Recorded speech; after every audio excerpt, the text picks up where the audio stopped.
Muchas gracias nuevamente por el espacio.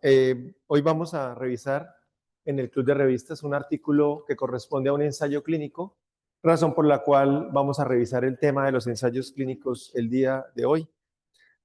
Los ensayos clínicos son un tipo de estudio que clasifica dentro de los experimentales, es decir, donde la exposición, que en realidad es una intervención, es manipulada por los investigadores y es, por supuesto, la evaluación o corresponde a la evaluación de una intervención que generalmente es un medicamento que sea curativo o puede ser preventivo como una vacuna.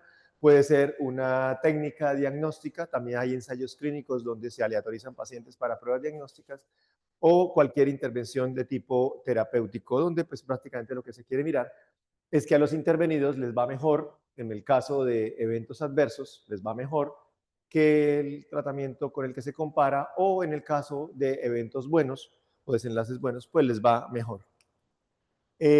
Siempre un ensayo clínico responde a una pregunta pico, es decir, a una pregunta de investigación que tiene una población que es muy particular. El ensayo clínico tiene muchas restricciones y esa es la gran limitante de los ensayos clínicos, es decir, la población que se escoge para un ensayo clínico no es tan extrapolable, digámoslo así, a nuestros pacientes. Es decir, es un paciente que tiene cierta edad, ciertas condiciones, ciertos factores, no tiene otros, y entonces encontrar ese paciente en la realidad, en la práctica clínica, no es fácil. Por eso siempre la extrapolación de resultados pues, es un poco limitada, pero sí tiene la ventaja de que pues, está en el máximo nivel de la evidencia científica. Una intervención que corresponde a la evaluación, a la exposición o fármaco o intervención que queremos evaluar o que los investigadores quieren evaluar. Una comparación, pues que puede ser placebo, la intervención tradicional, la aceptada, la más estándar que exista, y por supuesto la evaluación de estas dos intervenciones frente a unos resultados clínicos que se espera que sean mejores. Si son malos, pues menos, y si son buenos, pues más, en los pacientes intervenidos comparados con los cuales se compara, valga la redundancia. Bueno, aquí tenemos unas clasificaciones de los ensayos clínicos que a veces nombramos y nombramos cosas y no sabemos como las categorías. Entonces, recuerden que los ensayos clínicos, según sus objetivos, tienen una clasificación en 4 fases. Cuando están iniciando, quiero decir, en humanos, ¿no? Por supuesto, esto ya es cuando se ha superado la fase animal. Entonces, el fase 1, que es cuando vamos a evaluar principalmente seguridad, fase 2, cuando vamos a evaluar eficacia, fase 3, cuando vamos a compararlo con placebo, y fase 4, cuando ya se ha liberado y queremos observar diferentes complicaciones en el mediano o largo plazo. Según los centros participantes, los ensayos clínicos pueden ser unicéntricos cuando solo se trabaja en una institución o multicéntricos cuando se trabaja en más de una institución. Según su metodología, los ensayos clínicos pueden ser controlados, es decir, que tenemos un grupo contra el cual comparar, o no controlados, es decir, cuando se evalúa solo el grupo intervenido. Y de los controlados tenemos grupo cruzado, grupo paralelo, secuencial o por conglomerados. Y de acuerdo al enmascaramiento, entonces tenemos un ensayo clínico que se llama abierto, o ustedes lo pueden leer en los artículos como open label, es decir, donde no hay ciegos. Simple ciego cuando el paciente no sabe qué intervención está recibiendo, pero el resto del equipo sí lo sabe.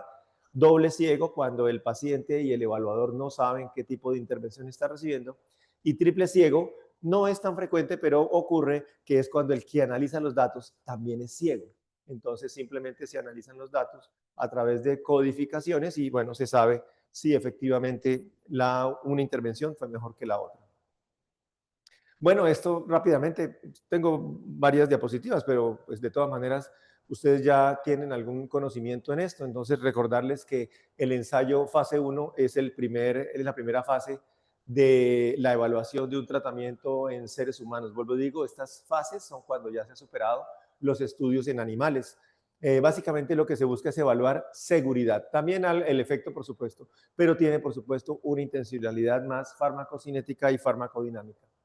El estudio fase 2 ya es cuando vamos a evaluar eficacia, también vamos a evaluar seguridad, por supuesto, y vamos a establecer cuál es la dosis óptima, cuál es frecuencia de esa dosificación, de pronto si hay posibilidades de más de una vía de administración, mirar si la vía oral es mejor que la parenteral o al revés. Y ya fase 3 vamos a evaluar los dos componentes, eficacia y seguridad, frente a un comparador que generalmente es un placebo. Recuerden que aquí siempre hay voluntarios, ¿no? Porque el ensayo clínico requiere un consentimiento. Voluntarios enfermos frente a unos voluntarios que pueden estar en diferentes fases de la enfermedad o ser sanos, y vamos a evaluar el tratamiento. Y por último, la fase 4, que es cuando ya se han liberado el fármaco comercialmente, pero seguimos vigilándolo porque así lo requieren los estándares. No, no son pagos. Ellos no pueden recibir dádivas, pueden recibir beneficios como valoraciones médicas, como exámenes, inclusive, por lo menos aquí en Colombia, se acepta que se les dé un subsidio de transporte, se les puede dar refrigerio, pero en ningún momento un tipo de estipendio económico no. Bueno, el unicéntrico, como ya ustedes se imaginarán, es un solo centro hospitalario, un solo investigador o equipo de investigador, y multicéntrico más de uno, pero el mismo protocolo. Eso es importante. Multicéntrico no es que cada uno vaya por su lado, ¿no? Están coordinados o dirigidos por un equipo investigador bajo el mismo protocolo. El controlado es que tiene un grupo testigo, o sea, un grupo control. En general, cuando se dice ensayo clínico controlado, es que hay contra quién comparar, ¿sí? Entonces tiene varios subtipos, pero aquí es cuando tenemos contra quién, porque también existe la posibilidad de que no haya contra quién comparar. Simplemente cogemos a unos pacientes, les hacemos una intervención y miramos su impacto. Eso es lo que se llama una evaluación de impacto. Es un ensayo clínico que no tiene contra quién controlarse. Entonces es el clásico, ¿no? Aquí tenemos un grupo de personas que son nuestro objetivo. Algunos no deciden participar, otros sí deciden participar, y de ellos pues entran en el proceso de aleatorización, donde unos van a recibir el tratamiento de investigación, otros no, y bueno, lo seguimos por un tiempo. Esta aleatorización es importante para garantizar, uno, minimizar sesgo de selección y controlar confusión, y obviamente hacer comparables las dos poblaciones, o sea, estos dos grupos, hacerlos comparables. Y un seguimiento y una evaluación posterior que debe hacerse por un evaluador idealmente ciego, o sea, que no conoce quién es quién aquí. Y unos resultados que se miden, ¿cierto? Donde podría haber también un tercer ciego acá, pero pues la mayoría de las veces nos quedamos solamente con un doble ciego. Esos grupos o ensayos clínicos controlados, pues el clásico es el grupo paralelo, o sea, estamos comparando contra otro grupo, ¿sí? Es decir, hemos aleatorizado, unos reciben el manejo, otros no. Ese no puede ser un placebo o puede ser un tratamiento estándar. Por ejemplo, los antitrombóticos casi siempre se comparan con aspirina, los anticoagulantes casi siempre se comparan con warfarina, los analgésicos casi siempre se comparan con diclofenaco o con acetaminofén. En fin, hay unos clásicos, digamos, comparadores, o si no, con placebo. Es decir, aquí tenemos el grupo intervenido, el grupo control, y se hace un seguimiento para evaluar un resultado. Recuerden que como esto es una cohorte, o sea, de base es una cohorte, porque es un grupo que se sigue, solo que la intervención es controlada, pues va a ocurrir lo que ocurre en las cohortes. Es decir, la gente puede abandonar, puede perderse, puede no volver, puede retirarse voluntariamente, y estas pérdidas deben ser cuantificadas y evaluadas para saber si están influyendo en este resultado o no. El grupo cruzado, pues más que mostrarles un texto, les voy a mostrar es una lámina. El grupo cruzado, ¿qué quiere decir? Que la intervención, las dos intervenciones se hacen en ambos grupos. Es decir, si nosotros quedamos aquí en el grupo intervenido, posteriormente recibiremos la intervención control, después de un tiempo que se llama periodo de tiempo de lavado. Es decir, yo primero recibo la intervención experimental y después de un tiempo recibo la otra intervención y evalúo estos dos resultados. Entonces, esta intervención, este ensayo clínico cruzado es muy bueno desde el punto de vista metodológico, porque cada persona se convierte en su propio control. Entonces, toda la confusión está controlada, ¿cierto? ¿Cómo me fue a mí con el primer manejo? ¿Cómo me fue a mí con el segundo manejo? Y simplemente está todo controlado. Entonces, pues es muy bueno. Y además, obviamente, se requiere un menor tamaño de muestra. El otro es el secuencial, que es como si fuese una carrera de relevos. Es decir, yo voy tomando grupos de parejas, ¿cierto? A los cuales someto unos a la intervención y otros al control, pero al final solamente tengo en cuenta aquellas parejas en los que el resultado fue diferente, donde el resultado haya sido igual de bueno, o sea, bueno para ambas terapias, o haya sido no bueno en ambas terapias, esos resultados no los tengo en cuenta. Solamente tengo en cuenta donde haya habido que a este le fue mejor o que a este le fue mejor. Y pues obviamente también menor tamaño de muestra y de pronto en algunos casos mayor eficiencia. A eso se le llama secuencial. Y no olviden que podemos tener ensayos clínicos donde se analizan grupos de personas, no personas individualmente. A eso se le conoce como ensayos clínicos en inglés, clusters en español lo llamamos conglomerados. Entonces, ¿qué es un ensayo clínico por clusters o por conglomerados? Es cuando yo analizo grupos. ¿Por qué? ¿Por qué analizo grupos? Realmente la razón es porque no quiero que estas personas del mismo grupo se me contaminen. Voy a poner un ejemplo. Yo quiero comparar, para ponerlos a ustedes de ejemplo, yo quiero comparar algo en los pediatras, en los residentes de pediatría.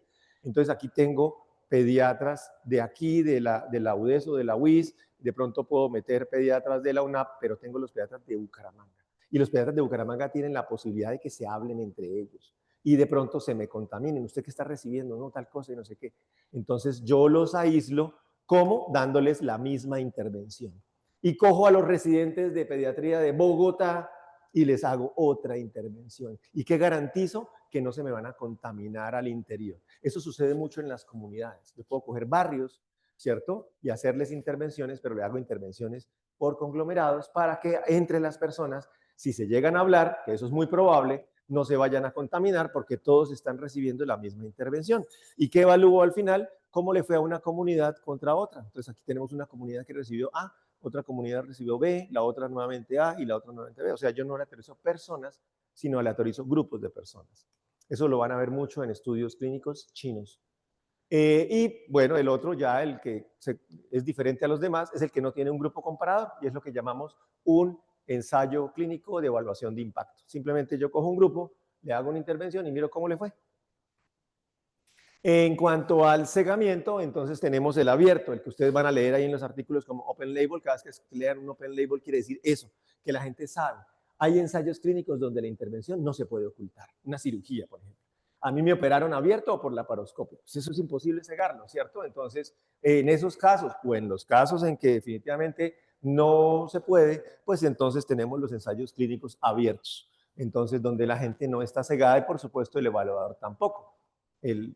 ¿Será que a mí me hicieron en el hombro abordaje anterior o abordaje posterior? No, pues yo sé si me entraron por acá o me entraron por otro lado. Entonces, generalmente los ensayos clínicos de cirugías, de procedimientos, no se pueden cegar. Simple ciego es cuando nuestro paciente no sabe a qué tratamiento pertenece, pero el resto del equipo sí lo sabe. Doble ciego cuando ni paciente ni investigador saben. Y hay un triple ciego que es cuando la persona que analiza los datos tampoco sabe quién es quién. Todo esto con el fin de neutralizar la percepción del resultado y hacerlo más neutro. ¿Cómo se evalúa la calidad de un ensayo clínico? Entonces, pues hay muchas escalas, pero una de las más utilizadas, de paso, regálame el dato, Tati. ¿Qué escala utilizaron en este artículo? ¿No te acuerdas? No, bueno, es muy frecuente que ustedes lean esto, Haddad, ¿cierto? Hay otra que es Newcastle Ottawa, la sigla es NOS. Pero bueno, esta escala Haddad es una escala que puntúa de 0 a 5 en estos ítems. Si hubo aleatorización, si hubo doble ciego, si están descritas las pérdidas y están retiradas, o sea, están analizadas por fuera y por dentro, si se describió el método de aleatorización y además si el enmascaramiento fue adecuado. Entonces, es una escala que evalúa la calidad del ensayo clínico. También existe la declaración CONSORT. La declaración CONSORT es una lista de chequeo. Entonces, es una lista de chequeo que ustedes simplemente dicen, ay, sí tuvo, sí tuvo, sí tuvo, aquí no tuvo, sí tuvo, sí tuvo. Pero acuérdense qué pasa con las listas de chequeo. A veces uno puede tener todo y ser malo. O sea, así me hago entender, uno puede, para ponerles el ejemplo de una habilitación de un consultorio. Sí, yo tengo camilla, yo tengo tensiómetro, yo tengo las paredes, las lámparas, yo tengo los equipos y todo eso y atiendo mal los pacientes, ¿sí? Pero estoy habilitado, ¿sí? Entonces, en los artículos puede pasar lo mismo. Yo puedo tener todo, pero tener sesgos, porque las listas de chequeo pues no logran captar en todo su esplendor el sesgo y por eso es que nosotros recomendamos siempre las plantillas CASPE, que es la que les recomiendo utilizar. La escuela de McMaster, que es la líder en medicina basada en la evidencia, ustedes saben, eso fue liderado por los profesores Gordon Gallat y David Sackett, pues tiene unas recomendaciones para la literatura médica y básicamente dice que en un ensayo clínico debe tener estas tres cosas: la valoración de su validez interna, o sea, ausencia de sesgos, la valoración de la importancia de los resultados y de su aplicabilidad. Entonces vamos a revisar cada uno de esos puntos. Entonces aquí están, mire, clara definición de los objetivos. Se orienta el ensayo clínico a una pregunta claramente definida, ya Katy nos va a responder eso en el artículo que escogió, si fue aleatoria la asignación, si se ocultó. Es diferente asignación aleatoria a ocultar la asignación aleatoria. ¿Cuál es la diferencia entre los dos?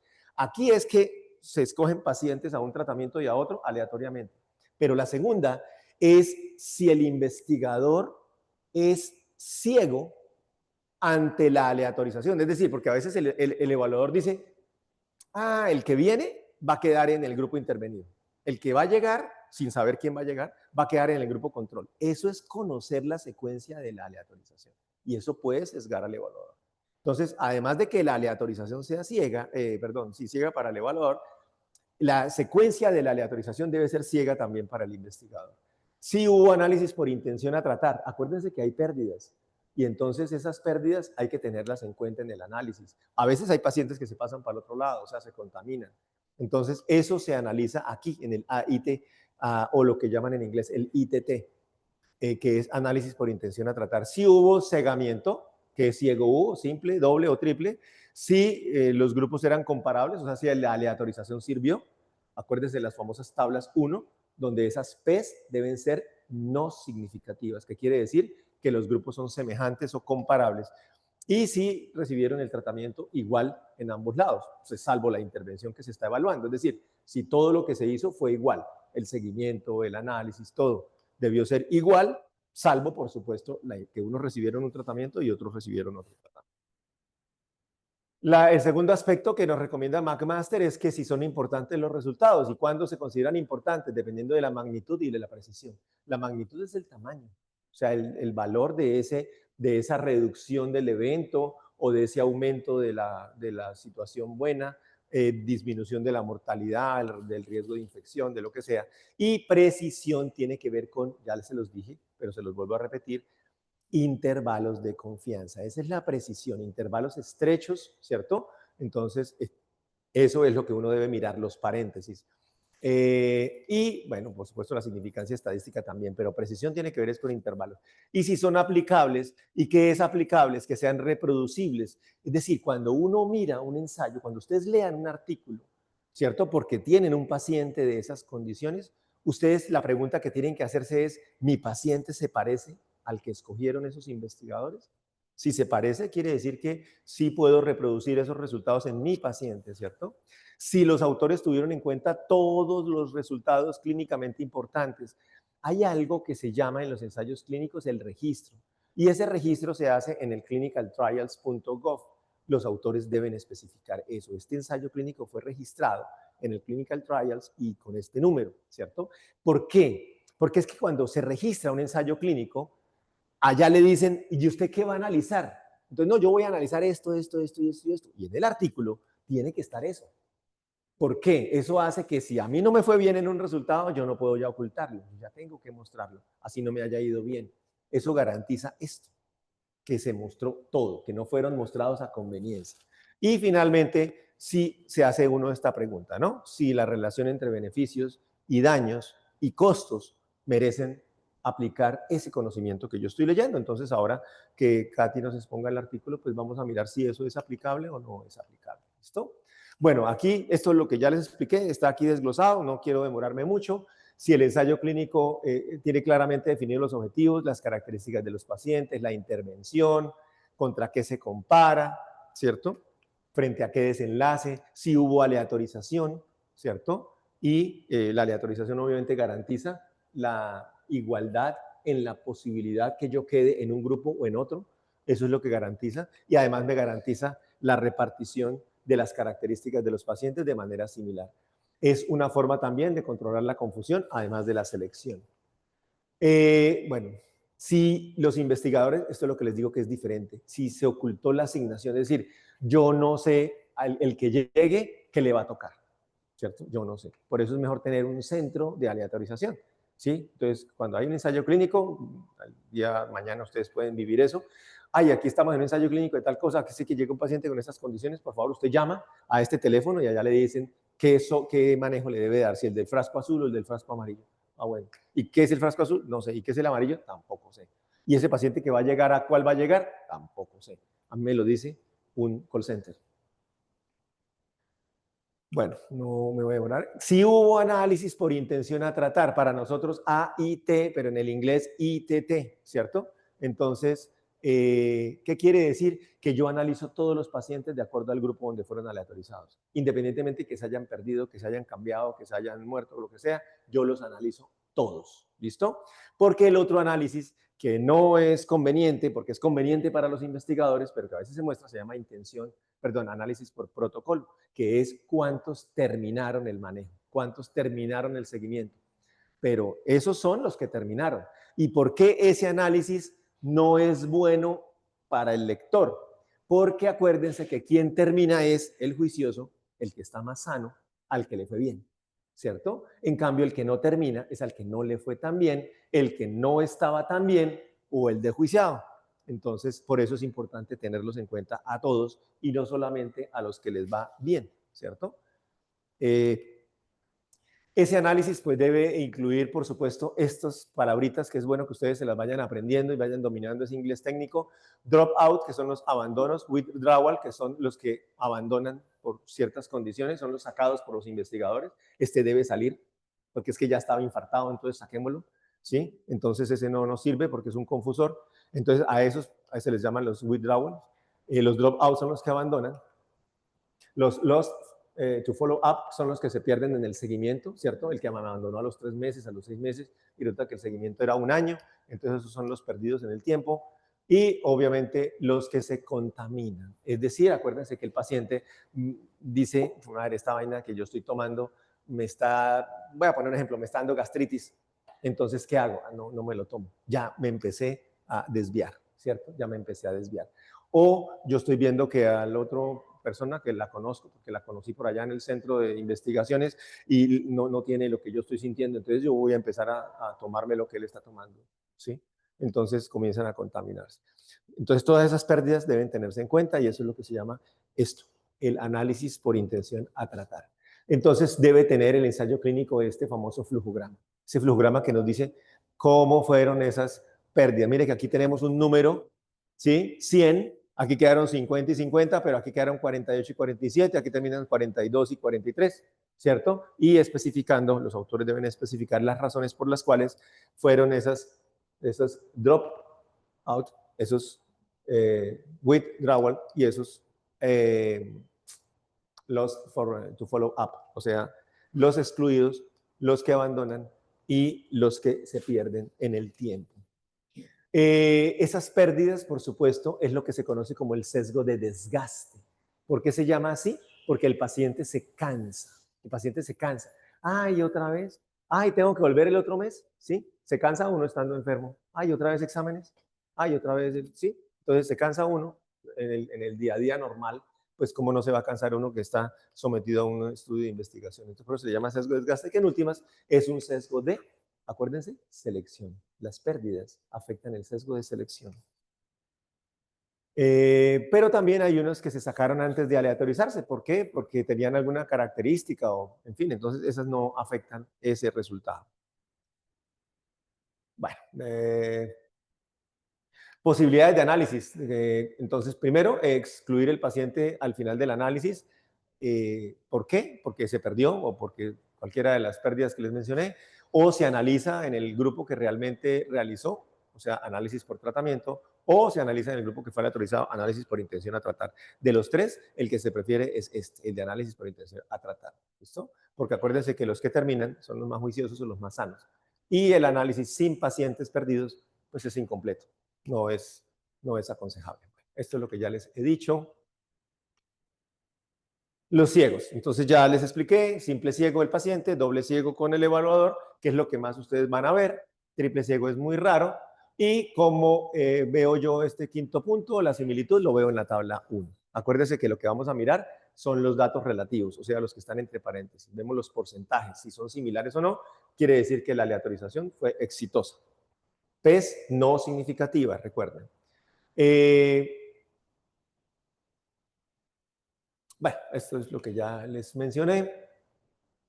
Y la magnitud del efecto, entonces la magnitud del efecto la medimos con la medida de asociación, que puede ser un riesgo relativo, un odds ratio, o si estamos hablando de una variable cuantitativa, una diferencia de medias, o seas cruda o sea estandarizada, o una diferencia de medianas, depende de la variable que estemos revisando. Precisión, ya sabemos que es dependiente del tamaño de muestra. Entre más tamaño de muestra vamos a tener unas medidas más precisas, es decir, unos intervalos de confianza más estrechos. ¿Listo? Eso es importante que ustedes lo miren en la medida de asociación. Reproducibilidad, pues bueno, ustedes saben que los ensayos clínicos son un estudio muy riguroso, muy sólido, de mucha evidencia, es como el ideal, pero recuerden que es un paciente muy seleccionado, ¿listo? Entonces hay que mirar si esas características del paciente que se seleccionó, si esos criterios de inclusión son similares a los de mi paciente para yo poder decir, esto lo puedo aplicar en mi paciente. Entonces eso es lo que hay que mirar. Es decir, este es importante que ustedes se respondan. Si mi paciente hubiese podido ser parte de ese ensayo clínico. ¿Son importantes los resultados? Bueno, hay que mirar, ustedes son los expertos, ustedes son los que deben saber eso, ¿cierto? Esto realmente es importante clínicamente, me mejora, esa reducción puede ser importante para mi paciente o simplemente no, eso que yo estoy viendo realmente no va a mejorar en mucho. Y lo otro es mirar si los beneficios, los costos. Acuérdense que siempre que se evalúa en un ensayo clínico una terapia, se evalúa también su seguridad, ¿no? Esa es la última tablita, la tabla 4 generalmente, ¿cierto? Entonces van a haber efectos adversos. Generalmente, acuérdense de esto, los tratamientos más efectivos, más eficaces, son los que más tienen efectos adversos, ¿listo? Entonces hay que sopesar eso, ¿no? Hay que sopesar eso. El tratamiento, llamémoslo así, menos bueno, es el que también menos efectos adversos tiene. Entonces ustedes tienen que sopesar esto. Eso no es fácil, ¿no? Porque, ay, no, este tal vez es el mejor y no tiene nada, no les da nada. Pues eso sí no tiene, eso lo contesta cualquier persona. Ah, pues lógico, yo lo selecciono. Sí, pero es que ustedes lo que van a ver en la realidad es que el tratamiento más eficaz también es el que tiene más efectos adversos. Y bueno, ustedes que van a encontrar un riesgo relativo, que ustedes ya saben cómo se calcula, la incidencia en los intervenidos sobre la incidencia en los no intervenidos. ¿Qué pasa acá? Que a diferencia de las cohortes, a los intervenidos se supone que les va mejor. Y al irles mejor, esta incidencia es más baja que esta incidencia, razón por la cual ese RR o ese OR va a dar menor a 1, no negativo, menor a 1. ¿Cómo se interpreta eso? Acuérdese que es 1 menos esto por 100. Entonces, si nos da un 0,82, 1 menos 0,82, ¿qué da? 0,18. Por 100, 18% menos riesgo de morirse, infectarse, lo que sea, ¿cierto? Entonces, es la manera como uno evalúa. También podemos mirar reducción del riesgo, en cuánto se reduce, y también podemos ver esa reducción en términos porcentuales. Pero lo que normalmente muestran los artículos son los riesgos relativos y esto, los NNTs, que es el inverso de la reducción absoluta. Y es cuántas personas yo debo tratar para evitar ese desenlace negativo que estoy evaluando, ¿sí? Entonces, entre más pequeño este número, quiere decir que el tratamiento es más eficaz. Bueno, esta es una manera de interpretar cifras, pero no me voy a quedar acá. Y lo otro que observan los ensayos clínicos es el desenlace en el tiempo. Y eso se observa con estos análisis de sobrevida y los gráficos de Kaplan-Meier, esa gráfica que va bajando, o de Hazard, que es la gráfica contraria, que es la que va subiendo. Aquí tenemos es un Kaplan-Meier, dos tratamientos, un tratamiento A y un tratamiento B, donde nos permite ver que como esto es un desenlace negativo, el que más se demora en tener el desenlace es el azul, ¿no? El azul se demora más, pero al final terminan igualándose, ¿sí? Entonces, eso es lo que ustedes tienen que ver. Este tratamiento es bueno, pero inicialmente, ¿no? En los primeros 20 a 30, 20, perdón, 10 a 20 meses, es bastante mejor el azul que el amarillo, pero al final terminan igualándose las sobrevidas. Y listo. Esto es lo que tenía para como que ustedes tengan un esquema de lo que es un ensayo clínico y de lo que ustedes tienen que mirar en un ensayo clínico. Y ahora vamos a mirar qué que nos trae Katy. ¿Listo? Muchas gracias. Te encargas aquí de cortar la presentación. Listo.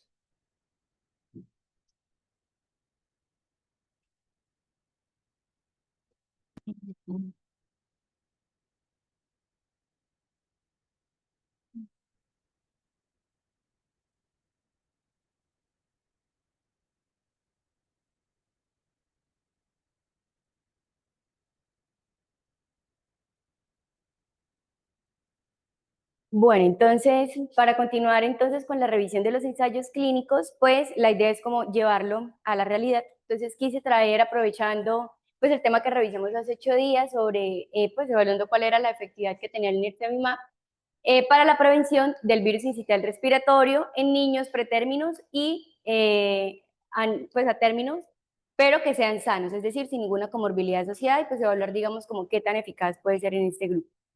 Este artículo es de la revista del New England Journal, publicado en marzo 3 del 2022. Pues yo había hecho como una pequeña revisión sobre, pues un poquito sobre la importancia, digamos, del virus incital respiratorio en los niños. Avanza. Sí, entonces, bueno, digamos que en horas del tiempo vamos a avanzar un poquito. Y aquí. Entonces, ¿cómo vamos a aplicar las guías CASPE a nuestro artículo? Entonces, primero, pues, como que aclarar cuáles eran los objetivos que ellos planteaban dentro de su estudio. Y pues, dentro de lo que mencionaba el doctor, es cierto, digamos que dentro del objetivo que ellos tienen es evaluar eficacia y seguridad del medicamento, que lo describen como un anticuerpo monoclonal de vida media prolongada que va dirigido contra la proteína F del virus, que recordemos que esta proteína pues es la que se activa y la que va a causar realmente pues la infección y la sintomatología, y que dentro de esto, eficacia y seguridad, pues lo que se busca es prevenir infecciones del tracto respiratorio inferior en los lactantes nacidos sanos a término o pretérmino tardío, pero pues que no tengan ninguna otra comorbilidad asociada. Dentro del diseño del estudio, entonces, como hemos mencionado, cuando se busca eficacia y seguridad, pues ya estamos hablando de un ensayo clínico fase 3. Este ensayo clínico entonces es multicéntrico, se realizó en 160 instituciones, incluyendo 21 países. Ellos clasificaron esos países como entre hemisferio norte y sur, siendo hemisferio norte como de la línea del meridiano hacia arriba, es decir, en América todo lo que tiene que ver con Estados Unidos, Canadá, y en Europa pues todo lo que tiene que ver con la parte de Europa y Asia. Y hemisferio sur en América, lo que es Centroamérica y Suramérica, y al otro lado del mundo, lo que tiene que ver con África. Ay, me salté, perdón.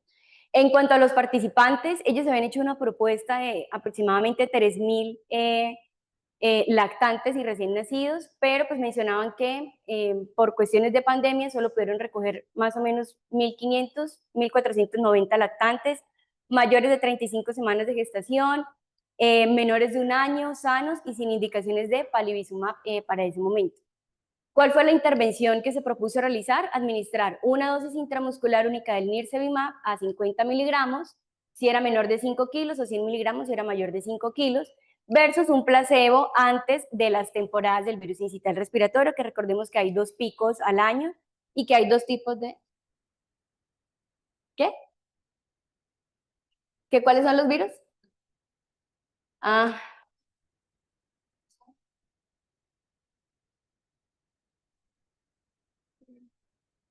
los vimos, los idiomas en la semana pasada, ¿no? Donde hay estaciones. Yo no entendí la pregunta.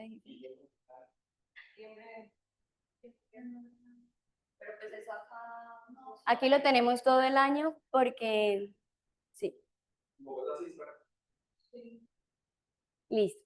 Dentro de los resultados principales, digamos que cumpliendo con sus objetivos, ellos querían evaluar entonces cómo era, digamos, evaluar si realmente ayudaba a disminuir o no las infecciones respiratorias, qué tanta, digamos, impacto de intervención había en la hospitalización por el virus y los eventos adversos graves que pudieran darse por el medicamento. Eso ya lo vamos a analizar más adelante, pero lo dejé ahí para mencionar, los eventos adversos.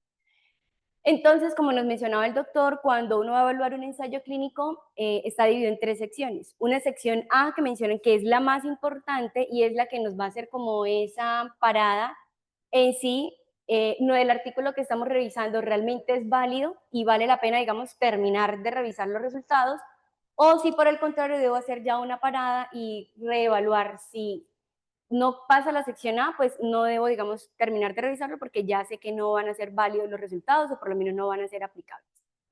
Entonces, dentro de esa sección A, pues hay 6 preguntas. Yo quise como empezar revisando una por una. La primera pregunta es si el estudio plantea una pregunta clínica claramente definida dentro de, digamos, lo que ellos planteaban de sus objetivos. La pregunta que se puede incluir, porque digamos que no está así como textual, es si realmente es eficaz y segura una dosis única del nirsevimab para prevenir infecciones respiratorias bajas en los lactantes nacidos sanos, a término o pretérminos tardíos. Entonces, para poder evaluar si el estudio plantea una pregunta, pues vamos a responderlo a través de la pregunta PICO, que son las 4 iniciales. La P del paciente, donde evaluamos, pues sí, efectivamente, son lactantes sanos, nacidos a término, pretérmino tardío. O sea, queda claro como cuál es el grupo que se va a intervenir. Segundo, la intervención, ellos también pues son muy claros en decir, es una dosis única de nirsevimab intramuscular, incluso especificaron las dosis que ya mencionamos previamente. La comparación, entonces sí, mencionan que se va a evaluar, digamos, o a contrarrestar contra un grupo que es placebo.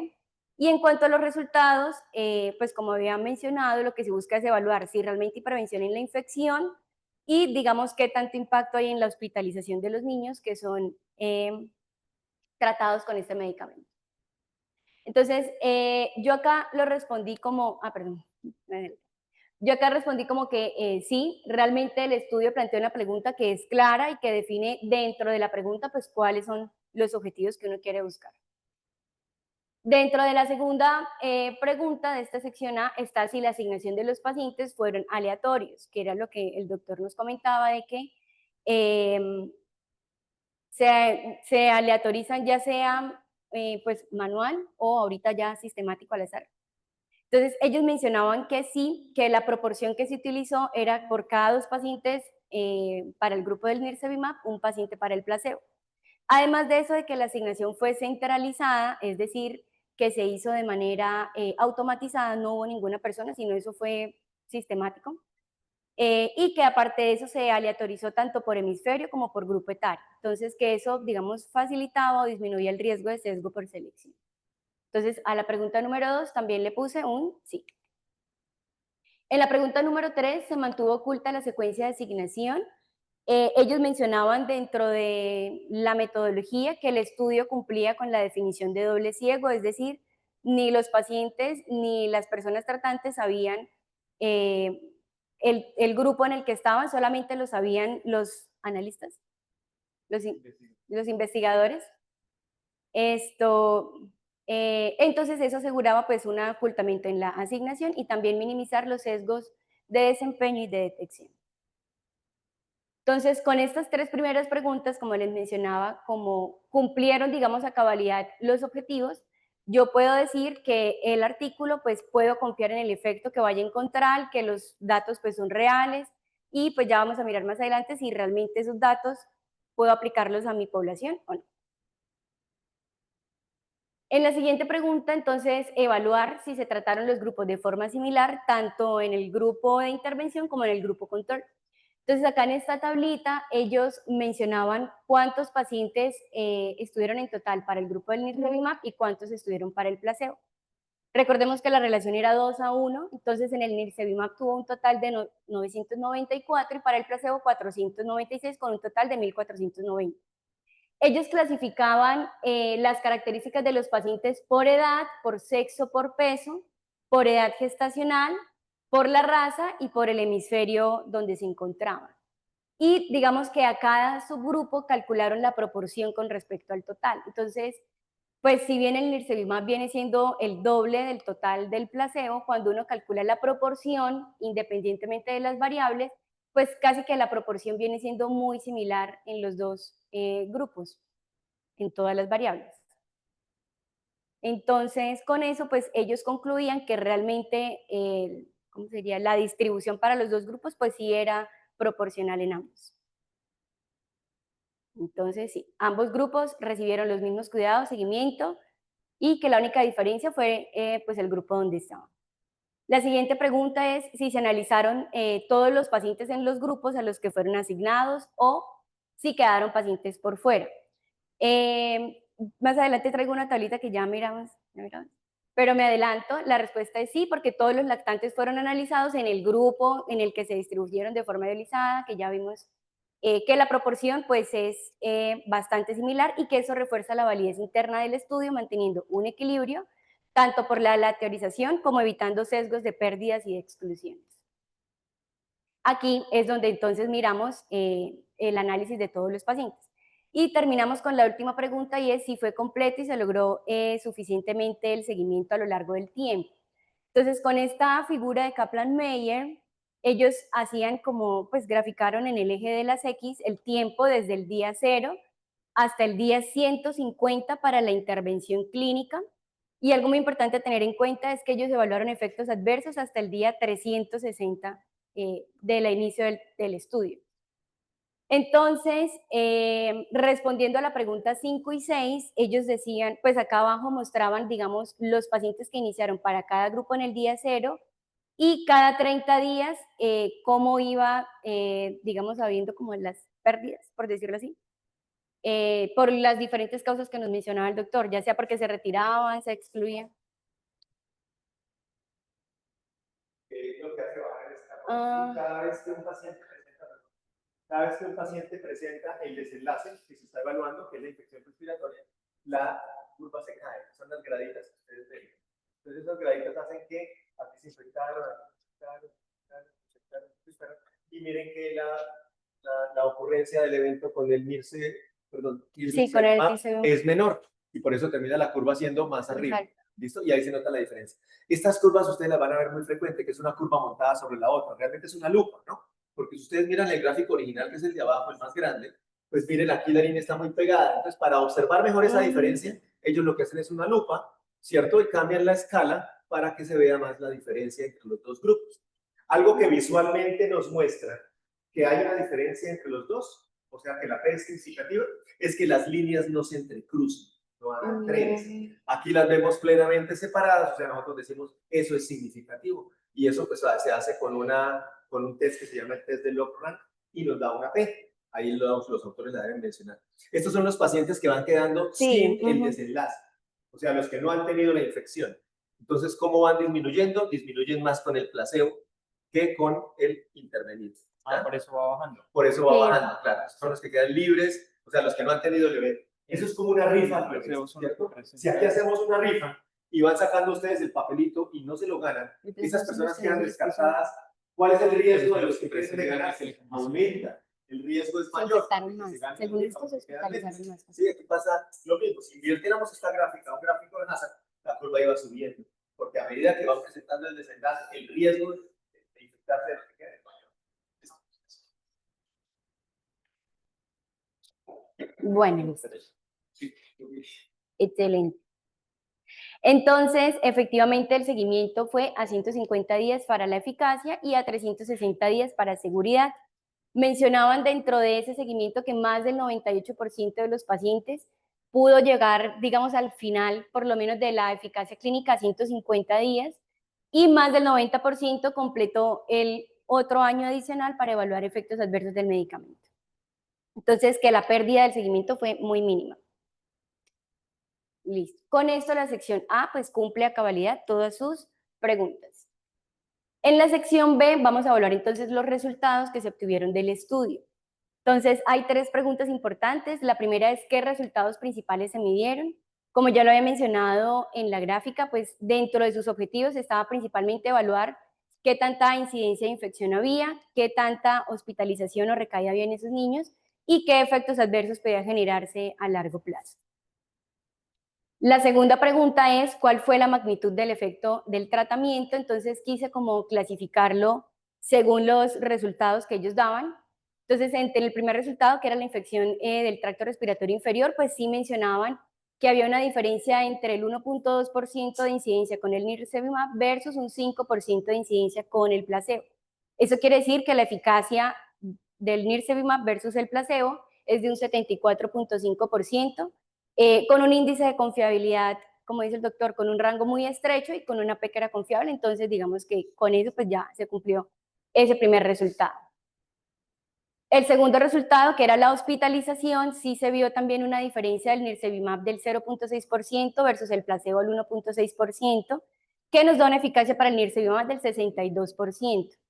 Aquí ellos mencionaban que a pesar de que, digamos, el nirsevimab tenía muchos datos a favor, el índice de confiabilidad sí era muy amplio, por ende, pues la P nos daba muy poco significativa, pero pues digamos que hay que evaluar realmente qué tan aplicable puede ser en nuestro medio. Y tercero, los eventos adversos graves, que realmente para los dos grupos pues fueron muy parecidos, el 6.8 para el nirsevimab y el 7.3 para el placebo, pero más que los valores es evaluar la diferencia, ¿no? O sea, el nirsevimab versus el placebo no aumenta ni empeora ni, digamos, tiene más efectos adversos graves. Definimos graves como muertes o secuelas. Con respecto al placebo, entonces digamos que se pudiera decir que tiene un rango de seguridad pues muy bueno, más que el porcentaje de la incidencia. Y la última pregunta de la sección B es evaluar qué tan precisos son esos resultados. Entonces esto lo vamos a evaluar con el índice de confianza, el intervalo de confianza, ¿verdad? Y con el valor de la P. Entonces, ellos daban esta tablita donde daban sus dos resultados principales, tanto la hospitalización como la infección. Pues como ya había mencionado, digamos que para la infección pues sí había como una eficacia clara, pero para la hospitalización, a pesar de que se vieron buenos resultados, pues no era significativo precisamente por el intervalo de confianza tan amplio. No sé si aquí algo más de la tablita. O sea, bueno, pues decirles que ellos ya pusieron las cifras de riesgo ya expresadas en porcentaje, ¿no? Yo les decía en la presentación que ellos iban a mostrar un RR o un OR de 0 punto tanto, o sea, ellos ya lo convirtieron porcentualmente y le restaron el 1 menos eso por 100, entonces ya lo muestran en porcentaje de eficacia, no lo muestran como 0 como algo, sino ya se lo muestran a uno como se dice interpretado. Pues, ¿sí? Eso Okay. es. Sí, de 1 menos RR, sí. Lo otro es que ese que te dice 0.07% o P de, perdón, de Sí. 0.07, por lo que has dicho al principio de que era una muestra que se proyectaba para 3.000 pacientes y que finalmente se sacaron La mitad. la mitad, pues probablemente con si hubieran completado la muestra, pues seguramente se habría cortado ese intervalo de confianza. Sí, en la parte de hospitalización del resultado que mostró Katy, digamos que no se vería una diferencia significativa porque era una P que no era estadísticamente significativa, pero mi pregunta iba a eso. En una muestra más grande, ¿podemos esperar que ese resultado cambie y se vuelva una P con significancia estadística? Sí, es probable, ¿no? Es probable que el tamaño de muestra haya sido una limitante allí. La razón por la cual no es significativo es porque está cruzando por el 0. Este es un valor negativo y este es un guión, ¿no? No vayan a pensar que es otro negativo, ¿no? Entonces, que va de menos 8.6 a más 86.8, al cruzar por el 0, eso le hace perder la significancia estadística, ¿listo? Entonces, es probable que el tamaño de la muestra, pero no vayan a pensar que siempre que yo aumento la muestra, la cosa se va a volver significativa. No, si definitivamente es mejor o no es mejor, pues no va a mejorar la significancia. Okay. Bueno, entonces con esto la sección B, pues yo le puse que sí a todo, que sí cumplía, o digamos que sí respondía adecuadamente las preguntas. Ah, bueno, aquí pues puse lo del no del desenlace, pero pues no sé qué tan interpretable puede ser, si realmente es preciso el resultado o no, teniendo en cuenta... El principal es... Ah, bueno. Sí, yo ahí había puesto lo que dice Omar de que el total de los pacientes pues fue casi que la mitad. Listo. Y en la sección C, ya entonces es evaluar si esos resultados que obtuve pues se pueden aplicar en mi contexto o a los pacientes o al grupo de pacientes que yo manejo. Son otras 3 preguntas donde vamos a evaluar si se pueden aplicar los resultados a la población, a mi población o a mis pacientes, si se consideraron todos los desenlaces clínicamente importantes, no solamente los objetivos que ellos planteaban, sino todo lo que pudo salir a raíz de ese estudio y si los beneficios justificaban los riesgos y costos. Entonces, para eso traje esta tablita también, donde ellos también nos daban aquí el número de proporción de los diferentes eventos adversos. Entonces, ningún evento adverso, eventos adversos grado 3 severos, que ya es muerte o secuelas, eventos adversos que pues resultaron en muerte, eventos adversos de interés especial, eventos adversos relacionados con COVID, porque fueron pacientes, digamos, que fueron recogidos en el periodo de la pandemia. Entonces, dentro de eso, pues ellos mencionaban que la proporción del nirsevimab con el placebo, pues siempre mantenía como una proporción muy similar. Entonces, algo digamos que a resaltar es que dentro de los eventos adversos, pues sí tuvieron eventos grado 3, que correspondieron a un 3%, y ya, como lo único. Y también los eventos adversos asociados a COVID, que también les mencionaban como que fueron muy bajitos a pesar de estar en periodos de pandemia. Listo. Entonces, con esa tablita yo coloqué que efectivamente la sección C también responde a las 3 preguntas. En la primera, pues porque se incluye la población global, prácticamente que se evaluaron los 4 continentes, que principalmente entonces fueron cumpliendo los criterios de que fueran niños sanos, que es lo que representa la práctica pediátrica habitual. En la segunda pregunta, pues se evaluaron también tanto patologías, pues como la infección respiratoria y complicaciones asociadas como hospitalizaciones, farmacocinética, inmunogenicidad, seguridad, lo que da una visión integral pues del beneficio y del riesgo del medicamento. Y tercero, pues sí, los beneficios, digamos, superaron riesgos y costos, pues como ya vimos en la clase pasada, vimos con Omar que el tratamiento con nirsevimab estaba más o menos en $500 versus palivizumab, que es el esquema que está actualmente, digamos, a nivel mundial, que está casi como en 5.000, 4.000 a 5.000. $5.000. Entonces la diferencia son casi 4.500. Con una sola dosis y con...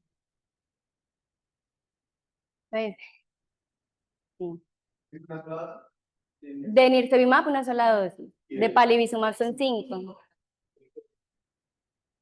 Acá en Colombia todo. Para eso hay unas indicaciones. Entonces depende. No. Este va a ser para todos los niños y el anterior solamente era Para los de... ok.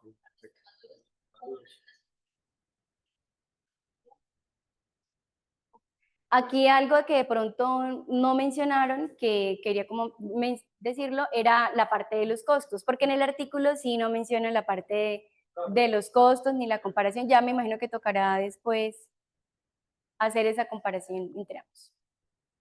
Con esto, pues el grupo que realizó esta intervención es el grupo Melody. Entonces, pues llamaron el ensayo. Ay, porque ahí decía grupo. Bueno.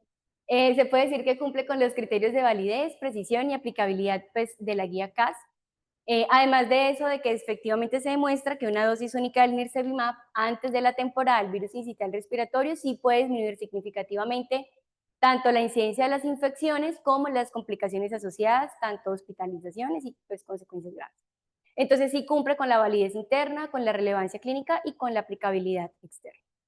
Yo como había hecho una revisión chiquis de las guías CASPES, pues traje una conclusión, y es que estas guías, digamos, nos van a aportar en 2 escenarios, tanto en un escenario clínico como en un escenario de investigación.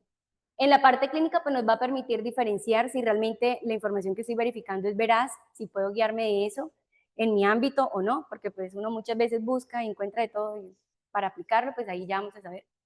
Y segundo, si es indispensable para poder realizar una buena práctica pues basada en la evidencia y que garantice que nuestros pacientes pues realmente se van a beneficiar de eso que estamos estudiando. Y en cuanto a la investigación, pues nos sirve para asegurar que los artículos de nuestras investigaciones cumplan con estándares de calidad y además de eso, digamos como tener o interiorizar, revisar con criterios objetivos nuestros artículos una vez estén redactados, porque pues precisamente todo lo que nosotros hacemos acá en investigaciones buscando de que pueda ser aplicable de alguna forma. Entonces, como que también tenerlo en cuenta y muchas gracias.